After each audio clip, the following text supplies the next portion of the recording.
Welcome to another edition, a very special edition of the Real World College Life, going to the next level, featuring Miss Kayla Smith.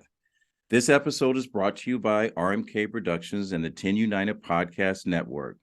Through the power of our stories, our mission is to uplift, inspire voices, share stories and experiences, perspectives using the framework of teaching, learning, and modeling. Our purpose is very simple, is hope, helping other people every day. So, with the power of our story, we're doing something extremely special. We have handpicked a group of young college students that are either entering college for the first time or returning back to college. But today we're going to the next level. We are featuring a young lady that is an academic scholar that is in her junior year. So this feature of Real College Life we'll be talking about the next level. You know, my grandfather used to always tell me, he says, got to go out and get the world ready for you. The world's not quite ready for you. Mm-hmm. And I never knew what that was about until I heard during the homecoming of this year, the president of Central State University speak of this young lady, Kayla Smith. Talked about an award that we'll talk about that she received that is very rare, that a recipient of color at a Black university has received. We'll talk about that and talk about how she felt about it and what the process was going through there. But I will tell you, we got to go out and get the world ready for Kayla Smith because the world is not ready for Miss Kayla Smith. Kayla Smith is a undergraduate senior at Central State University. She is an honor student. She is a founding member of the Philosophy Club, Parliamentarian of the National Society of Black Engineers, active and participating in Penn State's Environ Mentor program. I got to ask what WAVE is, and that's something to do with the College of California and Technology. She'll bring me up to speed on that. But one of the things that really attracted me to Kayla is when I heard that she had won the Barry Goldwater scholarship. She's the first Black woman that I know of that received it at a Black college. She's a junior. She's a 4.0 student.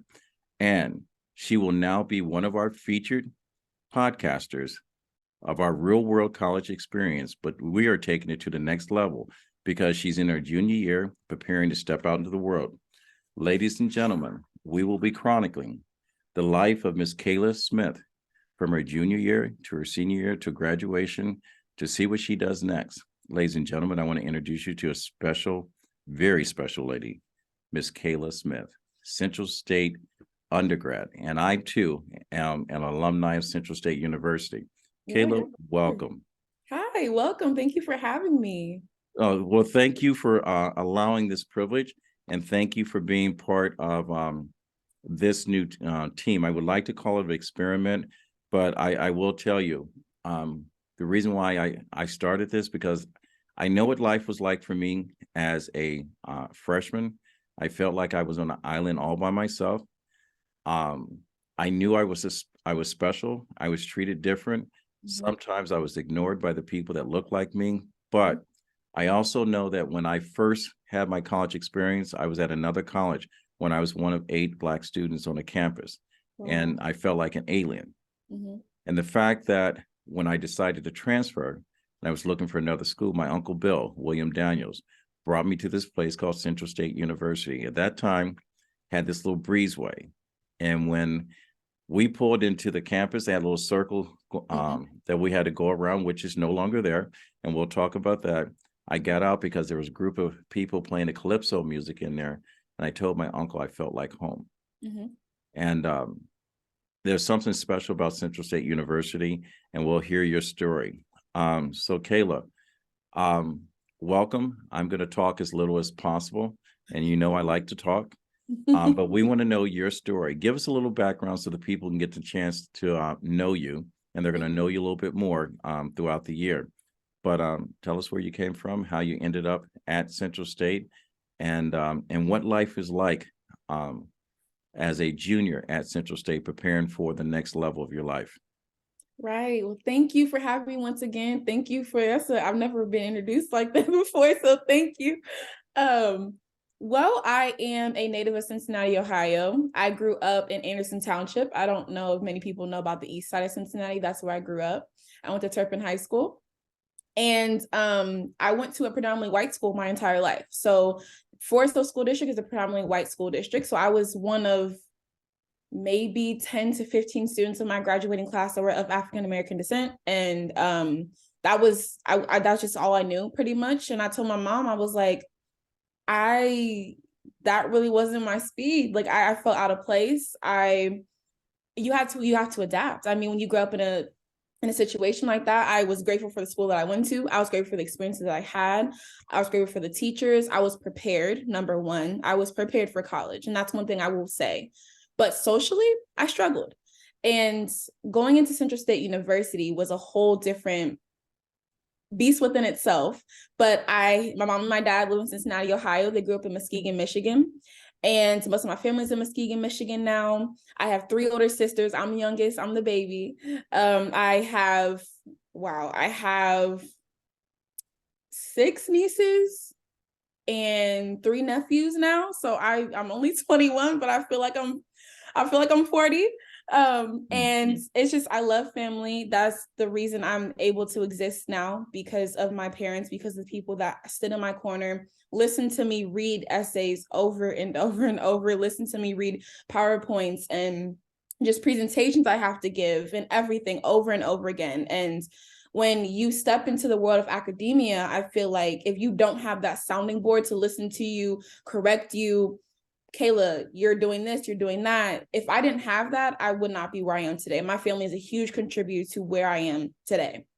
And so moving forward into high school, I was in the band from 6th grade to graduation. I played flute, loved it, absolutely loved it. I was a huge band nerd, huge band geek.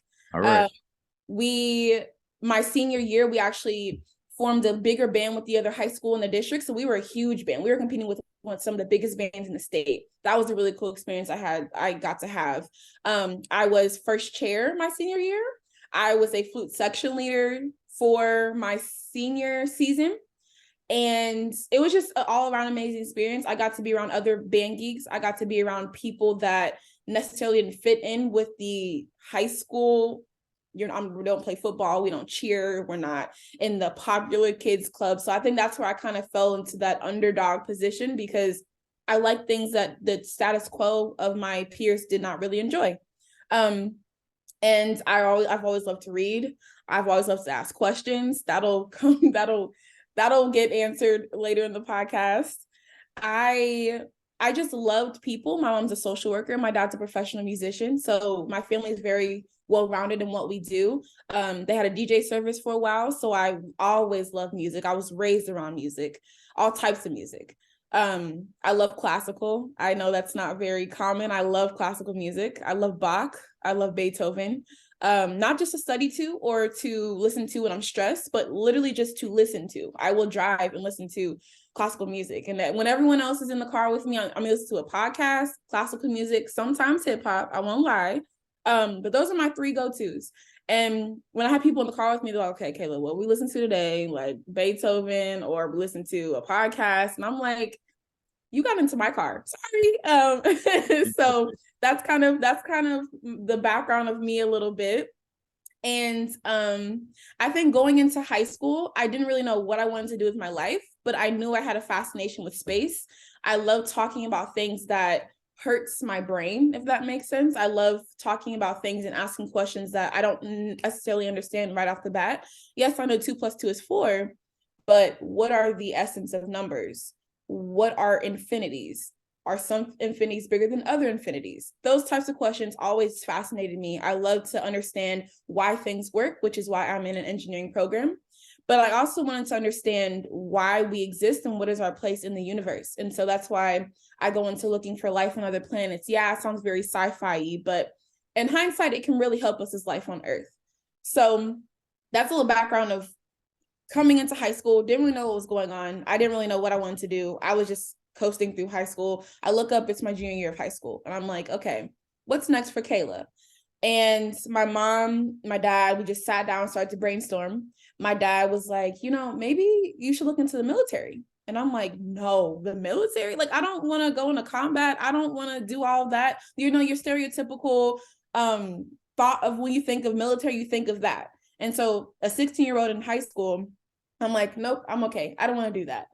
But the more I looked into it, the more I researched it, the more I was aware of the fact that you don't have to go into combat when you go into the military. There are a plethora of jobs you can go into.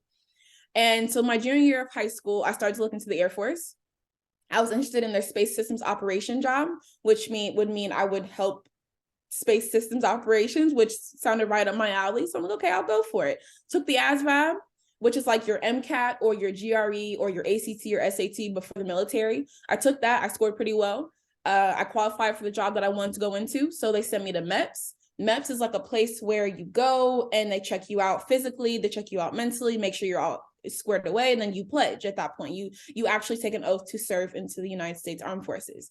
So I went into MEPS my first time thinking, okay, this is going to be a breeze. I'm healthy. I'm literally 17 at the time. I'm healthy. Like I didn't really know what else to expect. You go in there and you basically just show who you are as a person, your social security number, your weight, your birthday, everything about you. And they take you through a series of steps of where you go and the health process. So I was all good with my body, but my eyes, I have very poor eyesight.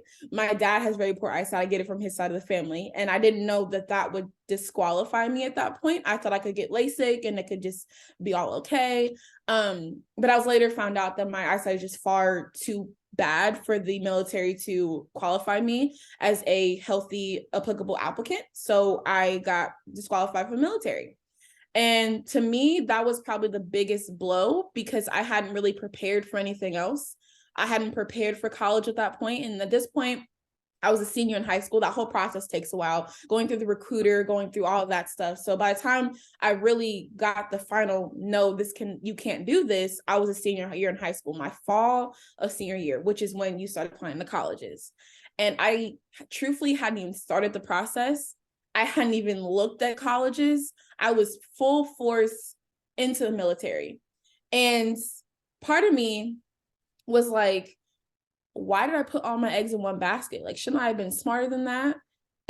But part of me was like, that's probably the best thing that could have happened to me now looking back on it. And so it was just hard for me because I had big plans for the military. I was going to go in, serve, maybe make a career out of it, get my schooling paid for, have healthcare for life. Like it sounded amazing. Well, and so that didn't happen. So I looked up and I'm like, okay, I have about 5 months left of senior year. What's going to happen? And my mom was like, you either go to work or you go to school. There's no other choices.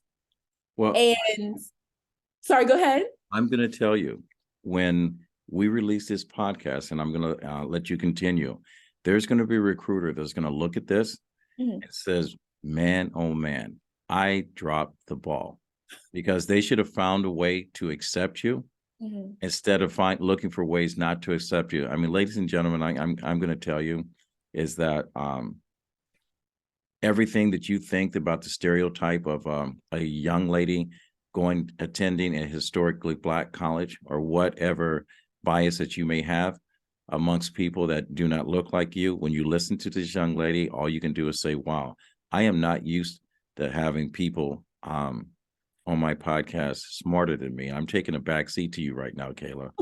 I can't wait to see what the process was and what the line of thinking, the conversation you had in order for you to attend the mighty Central State University. Yes. Continue. I appreciate that so much. And I often think about what life would have been like, what would have, what could have. But when I get to certain milestones in my life after that happened, I was like, that could have happened, but that wasn't my plan. And I'll get into that whole thing later. But truthfully, from that point forward, after that big letdown, I was genuinely confused. I was scared.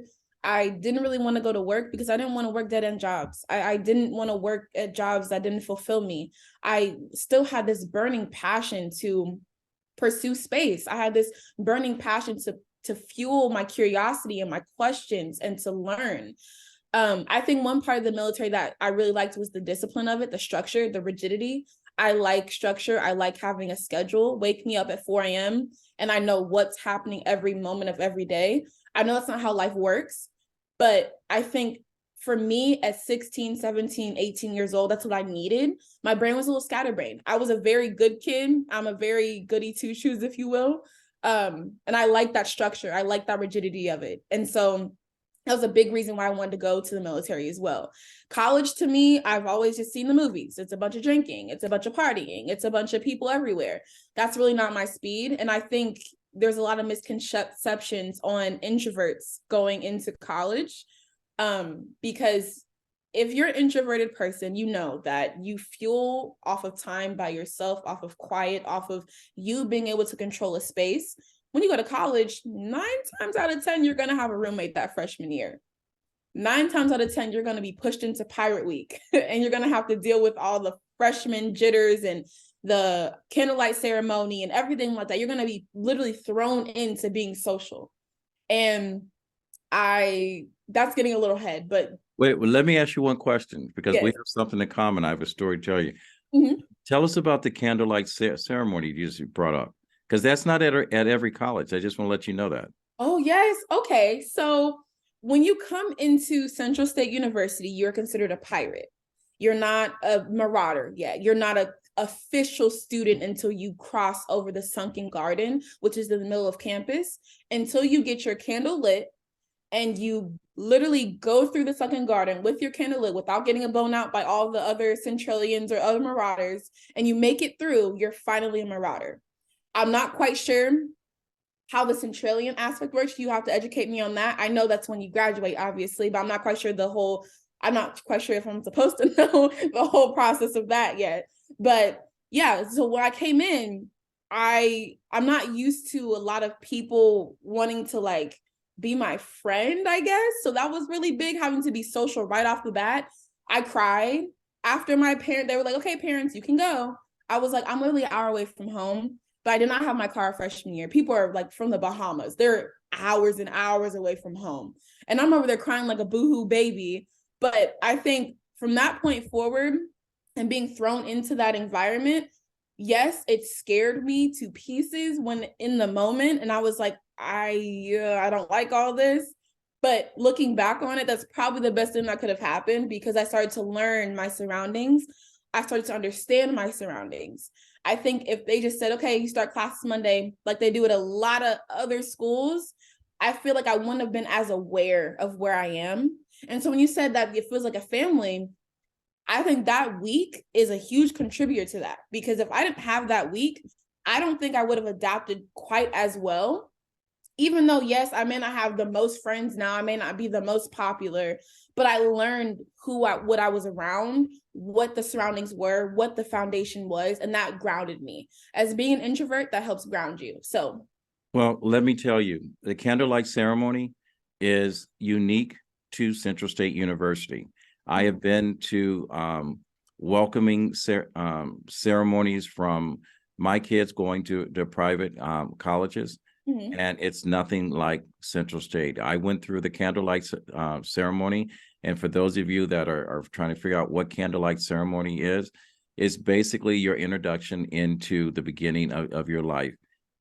Because as a undergrad, going to be a graduate, going out into the world, for Black families, this is not normal to have a college graduate. I'm one of 13. And when I tell you, we had Art Thomas gave the little speech and talked about the candlelight ceremony, and I walked through the sunken garden, the upperclassmen tried to blow it out.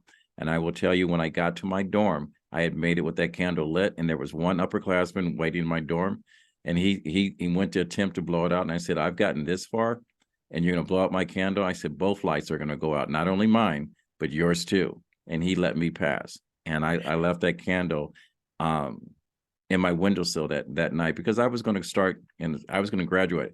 Even though I was an athlete, I was an introvert too. I was a loner. I didn't trust people. And oh yeah, that's big. and it was tough. I mean, you and I had conversations prior to this of feeling like, you know, we're something different. Mhm. You know, people treat us different. You know, we don't get invited to some of the social gatherings because we're not the cool kids. We're not doing the things that, you know, you see they make movies about on college campus and whatever, because Right. we have there's something inside of individuals such as yourself that are born to do something special. You do not sound like the typical college student Mhm. at a one of the 107 historically Black colleges. You do not fit the stereotype Mhm. of students that look like us. So you're going to hear when you as you get older and get into the real world, you're going to hear things like you're different. Mhm. You don't talk like or whatever, and you'll hear from your own people Mhm. also. Yeah. But the one thing about Central State, when you come back, and I came back 40 years after I had graduated, because I said I wasn't going to return back to Central State until I felt like I had made something of myself. Mhm. And homecoming meant something coming back. And that's how I first heard about Kayla Smith, is that at the alumni breakfast, this is when they talk about all the changes that Central State has gone through and what's coming up. When I was there, I will have to tell you, Central State was a dump. You know, it was an affordable place to get an education, but when I came back this past October, I cried twice. I cried once because I had missed it and I felt like I was coming home. The Mhm. second time, it was one of the most beautiful college campuses that I've seen, Mhm. and it's right on the line with, you know, a bunch of the other D1 schools. It's not as much acreage, but Mhm. it is something special, and you are something special. Let's talk about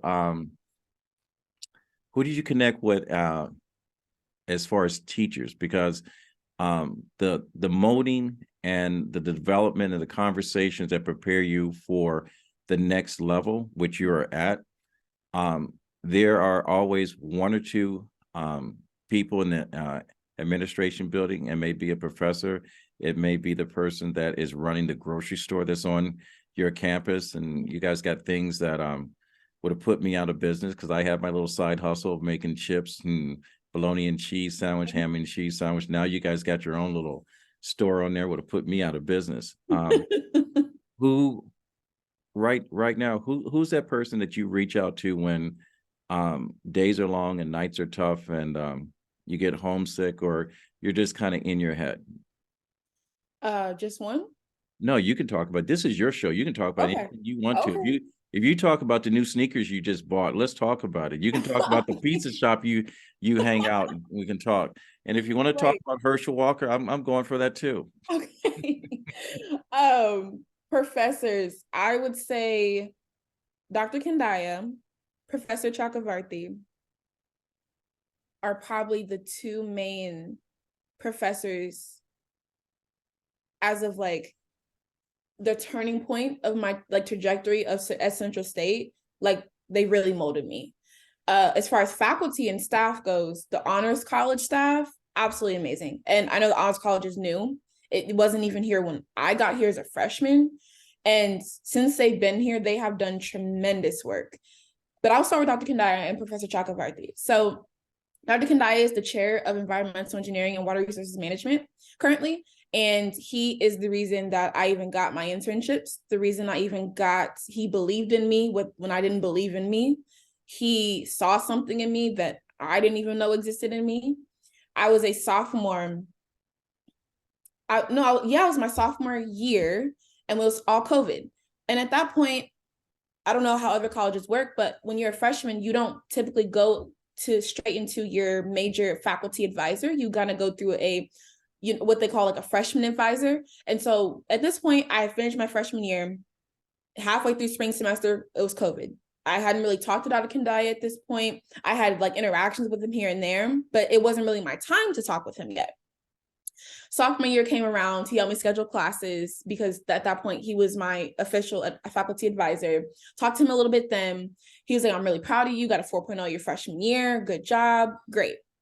And I think after that fall semester, I got another 4.0. And I will never forget it. It was the beginning of January. He emails me. He's like, "Hi, Kayla. Hope your break's going well. I was wondering if you would be interested in doing an internship with the California Institute of Technology." And I was like, I read it and I'm like, internship? When you're someone that never had an internship or you've never even had that experience, your eyes light up. And I had to go Google what Caltech was, Googled it really quick. And I'm like, okay, one of the #1 universities in the world. Yeah, okay. Emailed him back. I was like, absolutely, Dr. Kendai. I appreciate this opportunity. Had a whole spiel, sent him my resume, sent him my transcripts, all that stuff. It just happened like that. And I was like, okay, so out of all these students, he emails me, a sophomore, wanting to work with one of the best collegiate institutions in the world. Like, he's really taking a risk on me. And we talked about this after the fact. He was like, I was a little nervous putting the sophomore up for that job, but I kind of pulled it through. And I wanted to make him proud, make my parents proud, make my mentors proud. I thank him for believing in me at that point in time when I didn't even realize I was just doing school. You know, I had always done pretty well in school. I graduated with like a 3.8 in high school. So that's really good as a high schooler. But I never really understand the weight of having good grades in college. And so I started getting good grades in college. And I'm like, this really holds a lot of weight at, you know, getting internships, getting jobs, all of those things. And so at that point, I was like, I like seeing all A's. I'm going to keep doing that. So I just kept doing it. And it just year after year, it's continued to reward me. Yes, my grades, but also I think who I am. I think he saw something in me without having to interact with me that many times. He was like, she's a good person. And he believed in me. And that just, for him, I am eternally grateful for seeing Kayla, sophomore Kayla, who's just at home, you know, waking up at 11 a.m., still in my pajamas, doing school just like everybody else. And he believed in me. So that's him. And I could talk on him forever, but what he does just for the environmental engineering department as a whole, what he does for the students, just it's absolutely amazing. And Professor Chakravarti, she was my freshman trigonometry professor.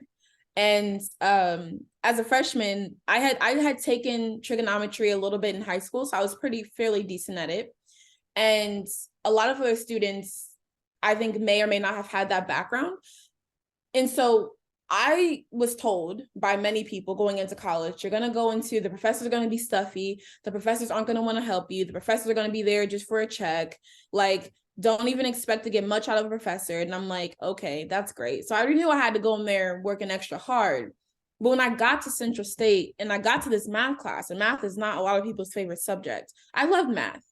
But she was such an amazing professor from day one. She took us step by step, didn't complain when we didn't get anything, didn't throw back in our faces, didn't make us feel bad. She had well-rounded, like, thought out lesson plans. Like, it was just absolutely amazing. And I was like, why did you all say that professors were like this or like that? And it was tough. Like, it's tough going to different schools and not seeing what's actually in those schools because I hadn't experienced that before. But from freshman year and then sophomore year, I didn't have her. Last year I had her. I'm on a 5-year track, everyone. If you're getting confused, I'm on a 5-year track. So that's why it's a little weird. But my third year. Don't feel bad. I was on a 5-year track. I didn't know it.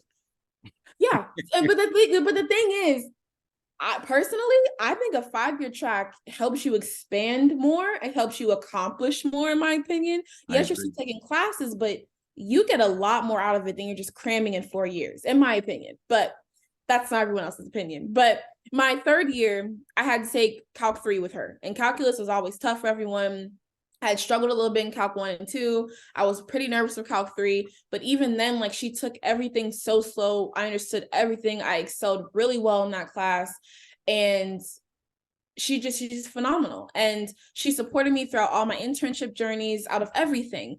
And I actually gave a talk to the mathematics department a few weeks ago. Well, a week before Thanksgiving, actually. And I just talked about my experiences, my internship experiences, my research, and what I want to give to the world, what advice I would give to upcoming freshmen and sophomores and underclassmen and my peers. And even adults, maybe there were a lot of adults in that call too, so maybe they took away something from it. So I don't know, like she's always just really advocated for me. So she's amazing. And then the Honors College as a whole, Dr. Paul Schlag, Dr. Teresa Akins, just the whole Honors College staff has been absolutely amazing. They have helped me tremendously with everything from the Goldwater to all the press afterwards to I have recently just been awarded a trustee scholarship today, actually, and that was through them. We're going to talk about that. Okay. And I want to lead into, and you got a little ahead of me, because I will tell you, as I sat there in the alumni breakfast and heard your story, the first thing I said Barry Goldwater is living today, and found out where this scholarship went to, he would roll over in his grave. Oh yeah. If people know the history, Barry Goldwater brought in the National Guard to prevent a young Black child for entering a white school to get her education. And not only we are a recipient of that award, and it's one of the most prestigious scholarships out there. I mean, when I look back at the fact that there's awards probably you're going to get, the Rhodes Scholarship one day, the Truman Scholarship one day, the Gilman's International Scholarship, and a bunch more you're probably going to get. And I would not be surprised if we go back up into space, that either you're going to be responsible for sending one up there, or you're going to be responsible for guiding that plane to and from there. So tell us about the process of how the conversation came up for you being submitted or recommended for this award. Tell me about the process. Tell us about the process of you being selected, because I think it was over 5,000 students that from 433 different colleges were submitted. You were amongst the 500 finalists, and then you're number one. Tell us about that whole process and walk it through, because there's going to be another child that looks like you and me that's going to come from, I didn't come from a family with a mom and dad in the house. My grandparents raised me. I came from 13 brothers and sisters. I'm the first to get a college education, the only one to get a college education. I've got some dynamic brothers and sisters. But when my father told me the only way I was going to get a college education, I had to run fast and jump high, I did both. But I also knew that I did not want to graduate as a dumb jock. So I will tell you that story one day as we get into it, and I'll share a little bit of my life. And I'm going to send you one of my books. Okay. But let's talk about that process. Walk us through. Okay. I want to correct you on something really quickly. There 5,000 people applied and 417 actually got awarded. So it's the odds aren't there. Like they're really there. It's really tough, but they do hand out. One thing I do like about the Barry Goldwater scholarship is they do hand out a good amount of scholarships every year. It's still really, really hard to get, really prestigious.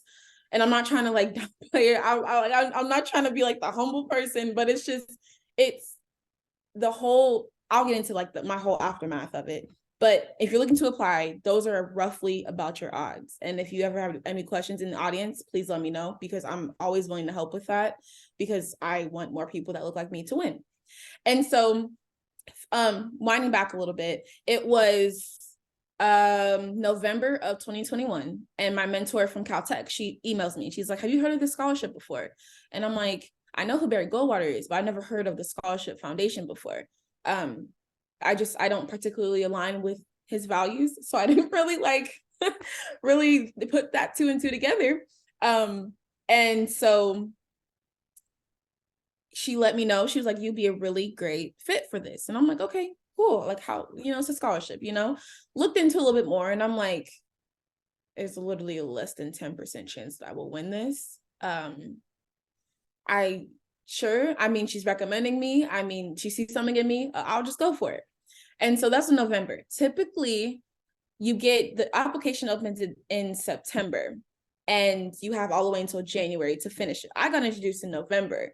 So it was real, figure it out, Kayla, get this done. And I had to get 3 recommendation letters. I had to write an essay of my research. I had to fill out a whole application. I had to basically advocate why I am going to be a great researcher one day, why I'm going to be a great PhD holder one day. And that's the whole application. You just have to convey yourself to this panel of people that don't know anything about your research, don't know anything about your grades or anything. You have to convey that you are worth their money and time. And I've applied to scholarships before, obviously, and they're all, relatively similar, maybe write an essay or maybe answer a couple questions, or they've never been really this in-depth. And my mentor, she said, this is going to be a great opportunity for you to get introduced into grad school applications, because this is roughly it. And it was very detailed. It was a lot, and more than I had ever even thought I could even put myself up for. And so I applied, I submitted it, it was all in, and I kind of just like hope for the best. I didn't really stress over it because I'm like, what are the odds? I mean, I had a good application. It was strong. It was really, really, really strong. I'm really proud of the application. I will forever keep that application, not because I won, but because the amount of time and effort I had to go into finding who Kayla was to even apply to the application was a lot. Like there's questions on there I hadn't even thought about before. So that I'm really proud of the application. And once I will never forget it. It's kind of sad, but I was at my best friend's granddad's funeral, and we were driving to the cemetery, and I just checked my phone really quickly just to see, right after the funeral, and I got an email from Goldwater, and I'm like, okay, I mean, it is what it is. I'm literally at her granddad's funeral. I'm not gonna make a big deal out of it if whatever it is. Open the email and it said congratulations, and my heart skipped a beat. She was sitting right next to me, and I knew this would cheer her up, because she had listened to me read that application 50 million times. Literally, I call her at 2 a.m. and I'm like, hey, I need you to listen to this real quick. Like, I need you to, does this sound good? Should I take this out? Should I add that? She was a huge reason as to why I even can push myself to apply. She helped me get the momentum. My best friend, we've been best friends ever since she was born. She's a year younger than me. She goes to Tulane, actually. Does she have a name? Rosalind. All right. Yep. You have a last name? Rosalind Rowland. All right. I just want to make sure you give her flowers early. Yes. I thought I said her name. Sorry. Rosalind Rowland, best friend ever. She goes to Tulane, majoring in public health with a minor in Africana studies, wants to be a doctor. Brilliant. So we're both nerds. So I read it to her. I said, congratulations. I was like, Roz, what does that say? And she was like, what does what say? And of course, like, we're at the funeral, and it was just all these other emotions. But as soon as she started reading that, she started tearing up. And I was like, no way. And she was like, Kayla, you just turned a tough day into something beautiful. And we just cried. It was just the whole moment. I will never forget that. And it was amazing. And so that's when I read the email. She was there with me, and I called my mom when I got home, and because my mom was at work at the time, and she started freaking out, and it was just this whole thing. And so I think from that point forward, when I actually won, I'm a huge fan of Hidden Figures. Have you seen it? Yes, I have. I was going to talk about that. Okay. Yes. You remind me, Ataji. Yes. You go through and you're telling this, and when I said that you're going to be one day responsible for sending someone up into space, we don't get a lot of Black people, and we have been in this world, and I'm a firm believer that women are going to save this world. Yeah. We're going to unite people, and people like you are going to bring people together. I hope so. That's the goal. That is the ultimate goal. And I think you got a chance to speak to Congressman Joyce Betty when she was at homecoming. Am I right? Did I get her name right? Congressman Joyce Betty. Is it Betty? She's a graduate of Central State University. Now I got to Google it to make sure I got her last name right. Okay. All right. Well, anyway, so let's talk about Hidden Figures and how you resemble, how you sound like, how your energy, and how you like the stars, and how you like. And matter of fact, I just want to let you know that most of the nerds are the single biggest employer of the common everyday jock and everyday other person that put you down and whatever. So just remember, all you people that talk about nerds and whatever, hold out your resume, because one day this lady's going to be looking at your resume, and hopefully you said hello to her on college campus instead of putting your nose up when you walk by because you didn't think you were good enough. Just remember that. Let's talk about Hidden Figures. I appreciate that. And I think when I won that award, I watched that movie seriously 1 to 2 times a week. When I start to feel down, when I start to feel overwhelmed, when I start to feel stressed or scared or unsure of myself, I watch that movie. And it's not because of the movie, because it's like some of the greatest actors in the world are in it, not because, because that cast is absolutely phenomenal. They couldn't have done they couldn't have done a better cast. But it's truly the simple fact that it's so raw and real. And I cried during it. I smiled during it. And it's not just that movie that you just see it and you're like, okay, that was a good movie. It's one movie that it literally takes you on a roller coaster. And that's what I need sometimes. I need that reminder that what I'm feeling now does not last forever, because what I'm feeling now, what I'm doing now is what's going to change the world in the future. And so I say all that to say, when I won that award, I read the email over and over and over and over again. I was like, is this real? Mm-hmm. But then I just started to say, like, okay, so how many Black people win this on a yearly basis? I started to really go through the statistics, because there's only 500 people on average that win every year, if that. But how many of those students are of any people of color in general? Right. And so I started to go through all of that, and I'm like, this is crazy. And, in Hidden Figures, she was one of, the computer group at that time, but her work, Dr. Katherine Johnson's work, literally changed the trajectory of space travel. Yeah, now we have SpaceX and all the fancy technology and the fancy mission control rooms, but when she was doing that math by hand, right, she literally got someone down from space safely. I was like, Kayla, you can defy the odds too. And so that movie just resonates with me so heavy. Dr. Dorothy Vaughan, who's played by Octavia Spencer. Mm-hmm. She's an engineer. And I resonate with her on that aspect because I love the math part. I love the figuring things out, the hard nitty gritty.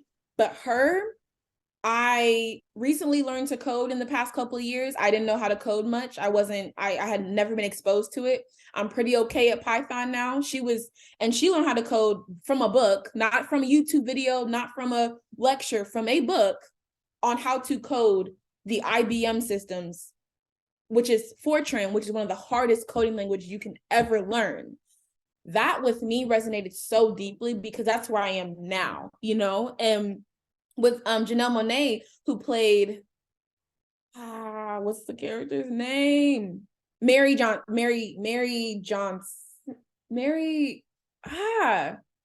name is Mary. All right. Yes. She had a degree in physical science and mathematics, just like every other engineer there. But she got stuck with the whole classes and like, you can't become this, you can't become that because you haven't taken these classes, but that school is segregated. How am I going to take classes there? And then she went to court and advocated for herself. That advocation, that literally speaking to what you deserve, I've had to step out of my shell and do that a couple of times too. So I resonate with all three of them. That movie, every time I watch it, I learn something new. I've watched it literally at least 50 times, like no joke, since it came out.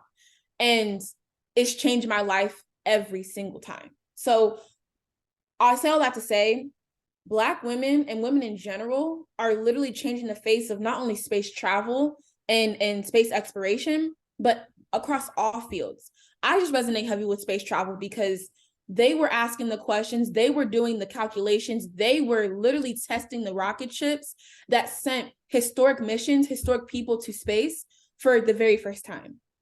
And that's when we were competing with the Russians at that point. That was the beginning of space travel and space exploration. That was before the moon landing. So it's absolutely phenomenal. And I just vowed to myself when I saw the movie for the first time, I was like, I'm going to be like them. I'm never going to be exactly like them because they're not going to ever be exactly like me. We're never going to have replicated lives because I don't believe in that either. I think role models should be a role model and a mentor for just that. Not because you want to be exactly like them, because if you're exactly like them, how are you going to add something different to the world? And so I said, I want to take that from her, that from her, that from her. But everything else is gonna be Kayla. We're gonna make up a big concoction. We're gonna make up a big pile of soup, and we're gonna do it. And so I like to call myself a mutt in that point because I'm a mixture of many different things. I'm not just one thing or I'm not one faceted. I'm trying to be multifaceted. And that movie just told me all of that. They're all very multifaceted people, and it's just absolutely fascinating that was happening at that time. So yeah, that's what that movie means to me. I can talk about it all day. That's how I resonate with it. But I think, again, just Black women asking questions and doing calculations and literally controlling the white man in a way that had never been controlled before was absolutely phenomenal. So I agree with you. So you're a reader, and I'm, like I said, this conversation and experience, and this experiment that we're doing here with young podcasters, like I said, we're not scripting it. It's just a conversation that needs to be had, a story that needs to be told. Have you read April Ryan's book, Black Women Will Save the World? No, I have not. I've heard of it. I heard it's really good. It is really good. It is really good. It should be read by all women, not just Black women, all women. And that's the reason why I've said this long before I even read the book, is that women are going to make the difference. You know, there's no successful man without a woman giving him direction or whatever. And that's the reason why. And I'm going to talk to you about another podcast that I started and we abandoned it. It's One Queen, Two Kings. It's men standing with, not on, powerful, influential women, both young and old, promoting, protecting, inspiring, encouraging, and allowing a woman to have her own space and not looking for credit, but just being there and understanding and letting her own the stage. So, you know, I may resurrect that podcast and give it to you. We just got to find another king that feels the same way that we do. Kayla, I know we are going to talk about a lot of things, and it's probably going to be on a much higher level than some of the conversations that are had on college campus with some of the younger people, because like I said, the world's not ready for you. I'm hoping this podcast gets the world ready for you. I hope your future employers or your business partners are ready for you. And the reason why I even got into podcasting is because we're allowed to have these conversations. And when I started this podcast, less than 1% of the 780 something thousand podcasters that were registered were Black. Now that there are over 2 million registered podcasters out there, there's still less than 1% of registered podcasters out there. And the key thing with this business is being consistent with the content. And I'm sure we're going to give a lot of content and especially a lot of experience and insight to what college life is like on campus. Right. There's a lot of kids that are going to enter the college experience, and because of fear and not knowing that if they get past the first semester, first quarter, that they can survive the next 3, 4, 5 years. Right. And a lot of people bail out. You know, when my son at his graduation at $65,000 a year was told that 75% of the people that graduated today in his class, if they had worked 3 years within the working community and entered an entry-level management position, where they would ended up in the same job as they would have graduated from college. But it's that 25% that make every single university what it is. Penn State, Central State, Ohio State, Texas, Oklahoma, North Carolina, A&T. You're joining a group of young podcasters on RMK Productions that are hailing from St. Joe's University, James Madison University, North Carolina A&T, and I'm hoping it grows and we inspire and bring other people on in order to have this experience. Right now, there's a young girl that is looking at this for the first time. And this is the very first episode of the Kayla Smith story. And she's saying, I want to go to college, and her parents are not in a position to provide for her to have access to college. What would you say to that young lady right now, Kayla Smith? Work hard in high school. Understand that your place in the world is not defined by a dollar sign. It's not defined by any number. I will say any number. Your weight doesn't define you. Your GPA doesn't define you. The amount of money that you make every year does not define you. But I will say this. If your parents don't have the means and you realize that at sophomore year in high school, just keep working hard, because I promise you a college recruiter will see that and they want to give you a chance. I think that young women that are in this position have every mean to be scared, to be nervous, to be unsure about the future. Every walk of life. If you're in this situation, you're going to be nervous. But a little girl that's nervous about what her next step is, I was too. Yes, I was blessed with parents that were able to afford to push me off in that first semester and give me that leap. But I have made it a fact they don't have to pay another semester after that first one, because I know they want to live life. Yes, they have a daughter. Yes, they've had 3. Yes, they chose, I'm their kid. But I knew, I was like, I want to make life easier for them too. They've done all this for me. I want to keep working hard to make it easier for them. So what I will say is keep working hard. Don't do it for your parents. Do it for you. But understand your situation. Don't back down from your situation and keep pushing forward. Because I think once you understand your situation, you don't try to overlook too deep into it. You don't try to question it too much, because you know what it is on the surface. You understand what it is. And the answer is simple. You just have to want the will and the means to keep doing it. And I would say volunteer, do as much as you can in high school without overwhelming yourself. Make yourself more well-rounded. That would help you. And if you go to college or not, that will make you more well-rounded regardless. Just keep doing well. Just keep pushing yourself into uncomfortable situations and pushing yourself out of your comfort zone, because that's what college is. That's what the workforce is. And so, yeah, that's pretty much what I would say. But that is a tough situation. And it's hard because you don't have all the answers when you want to have the answers. But it's also to the point where if you understand the depth of your situation and you know how to turn it around for yourself, make it happen. Amen. You know something? I knew you were special when I asked you to provide me with your social media links, and the only thing you sent me was LinkedIn. So if you want to reach Kayla, how do people reach you? So my LinkedIn is Kayla Smith. That's a very common name. You'll see my face on LinkedIn. I'm on there all the time. And it's actually funny. I recently made it this year, partially because of the trajectory my life took this year, but partially because it was time. I think social media is just a very different thing for me. And yeah, I've been on Instagram, I've been on Snapchat, I've been on all the social media platforms that everyone else has been on.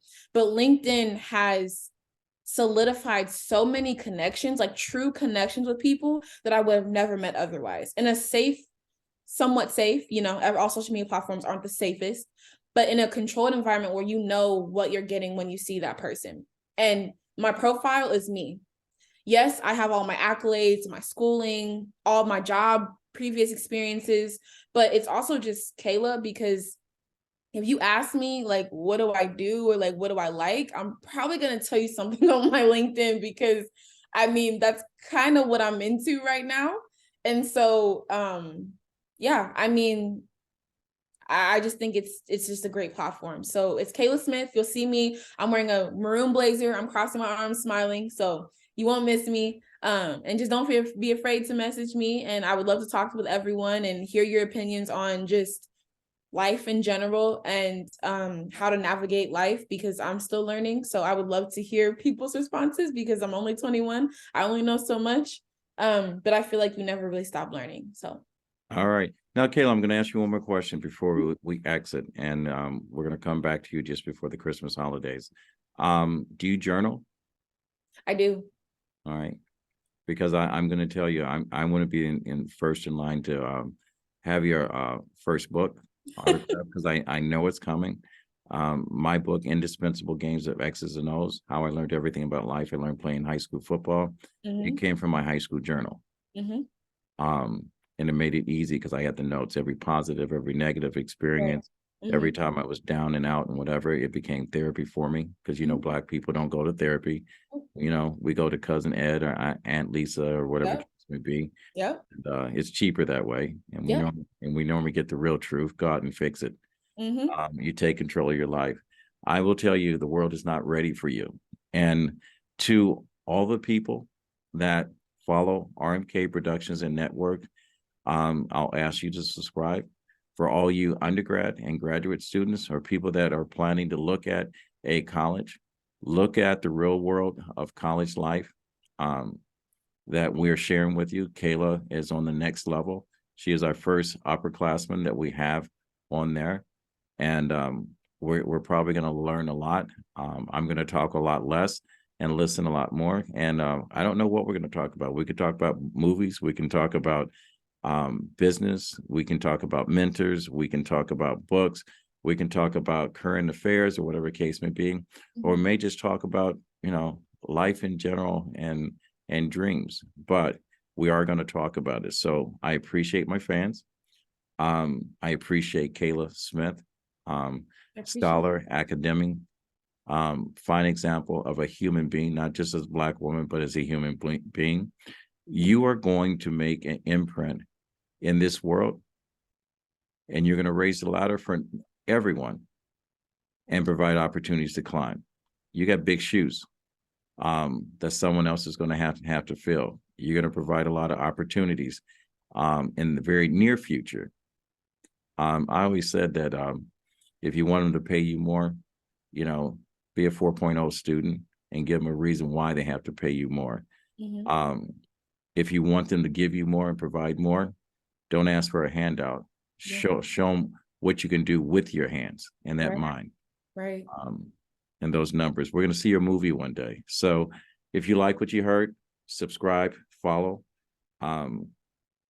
Again, I will be the first to tell you, I'm not looking for 100,000 people to follow and subscribe us. I'm looking for genuine people. I surround myself with people that learn how to get shit done. They have a higher call to action. The people that follow RMK Productions and people that will follow Kayla are not people that will drive by an accident. They will stop and help. So if you're one of those people, please subscribe. If you're someone that's bringing negative and drama and dividing the world, just listen to the podcast and learn, because education is not designed to make you comfortable. It's designed to make you think. So with that said, my grandfather said, when you get to a point that you can help someone else, it is your duty to do so.